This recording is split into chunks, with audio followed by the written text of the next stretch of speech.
월세 400? 미쳤어? 어떤 외부 요인이 삶의 질을 떨어뜨릴 수 있다. 12억을 4년 동안 갖고 있으면 그게 12억만 되겠니?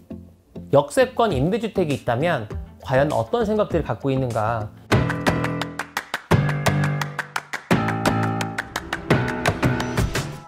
그 주택의 선택 요인 중 가장 중요한 부분을 뽑자면 20대인 경우에 이 역세권 그리고 저렴한 임대료 이 두 가지만 충족이 된다면 거주 의향이 높다라고 얘기를 했고요. 적정 임대료는 월 40에서 45만 원까지 지불 의향이 있는데 다만 작은 규모 및 주거 품질에 대해서 우려하고 있더라.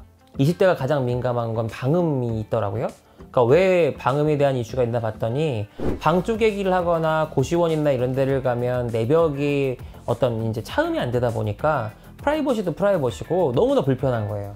그럼 그 다음에는 뭐 우리가 생각하는 보안이나 이런 것도 볼 수 있지만 가장 중요한 두 가지가 이 면적과 아까 얘기했던 방음에 대한 기본적인 부분. 근데 이 부분이 사실 좀 눈에 볼만 했는데 20대가 돈이 좀 없잖아요. 그럼에도 불구하고 이 역세권에다가 상품이나 서비스가 괜찮다면 월세가 지금보다 더 올라가더라도 살고 싶다. 한 40에서 45까지 지불할 수 있다라는 얘기를 하더라고요. 그러니까 그만큼 이런 어떤 이제 서비스에 대한 과거에는 어려우신 분들 이렇게 뭐 내 집 없는 분들 이런 대상으로 약간 편견이 있다면 지금의 20대한테 임대주택은 보편적인 주거의 어떤 타입으로 인식이 되는 것 같고 그러니까 실제로 5만 원, 3만 원이 너무 중요하지만 다만 얼마라도 좀 더 내고 나은 환경에 살고 싶은 인간의 어떤 본연의 욕구가 있더라 이렇게 느낄 수 있었습니다.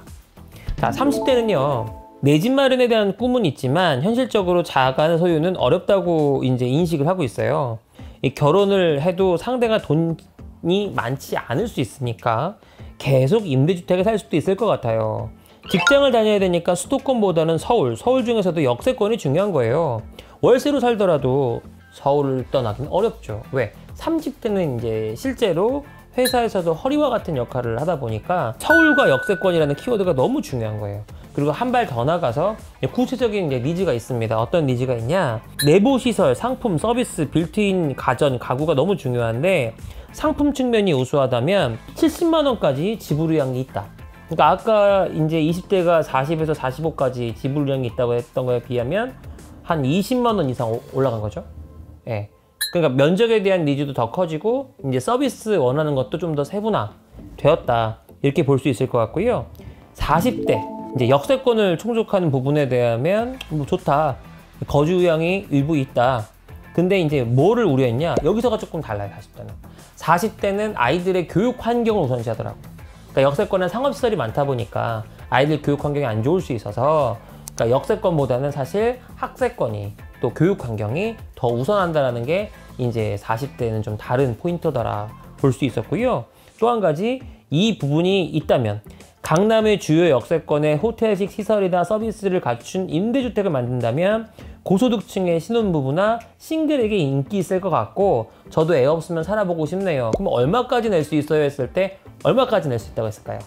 자 보세요. 20대는 자기가 원하는 집을 위해서 한 40에서 45 쓸 수 있을 것 같다고 했고 30대는 내가 원하는 집을 위해서 한 70까지는 될 것 같다는 얘기 했어요. 자 그러면 40대는 자신이 원하는 집을 살기 위해서 얼마까지 월세를 지불할 의향이 있다고 했을까요? 맞춰보세요. 80. 땡!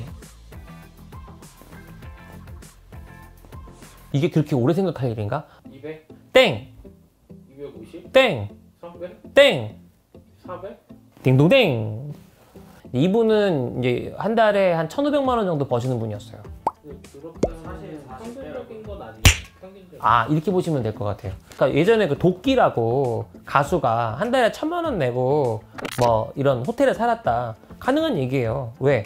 주상복합 그만한 사이즈는 월세 1,000만 원 말고도 관리비를 한 2, 300 더 내야 돼요. 똑같은 여건이라고 가정을 했을 때 한 10억에서 12, 3억을 보증금으로 내고 그리고 내가 또 월세를 2, 300을 낸다. 1, 200을 낸다. 이런 경우 A하고 내가 그냥 2, 300이 아니라 400만 원 내고 대신 12억을 안 내도 된다. 그러면 400만 원 1년 해봐야 5천이 안 되잖아요. 그러면 내 여유 자금이 12억 이상이 내 수중에 있는 거잖아요. 그러면 그 12억을 갖고 내가 다른 데 투자를 할 수 있잖아요. 이런 마인드를 갖게 되는 게 40대인 것 같아요. 그러니까 결론적으로 무슨 얘기를 저희가 드리고 싶은 거냐면 20대, 30대, 40대가 각각 이 주택시장에서 바라보는 시각들이 다 다르다. 여건도 다르다. 입지도 다르다. 그런데 뭐가 많이 바뀌었냐면 집값이 너무 올라가니까 집값에 스톡해야 되는 보증금이나 아니면 집을 보유하면서 내야 될 보유세나 이런 부분의 어떤 외부 요인이 삶의 질을 떨어뜨릴 수 있다는 것에 대해서 상당히 민감하더라 이 말이에요. 월세 400? 미쳤어? 하다가도 12억 전세? 그거 미쳤어? 라고 누가 얘기를 하면 왜 그건 돌려받을 돈이잖아. 근데 그럼 누가 뒤집어서 얘기하겠죠. 야 12억을 4년 동안 갖고 있으면 그게 12억만 되겠니? 뭐 요즘 같은 이 주식의 광풍에 12억을 투자해서 20%만 수익을 내봐 1년에. 그럼 얼마의 돈이? 넌 바보치 그거를 저당적 펴놓고 주인은 그걸 무이자로 쓰고 그 돈 받아가지고 투자하는 거야 라는 얘기를 들으면, 그러니까 고가 전세일수록 사실 더 어려운 얘기가 되죠. 머리가 누가 이득을 보는 거냐. 20대, 30대, 40대를 위한 타겟별 수요자 맞춤형 임대주택이 나올 때가 됐다. 그리고 40대로 갈수록 조금 더 비싼 고가 월세의 어떤 이제 주택들이 임대용으로 나온다라고 했었을 때 그 수요가 있다. 왜? 시대가 바뀌었다.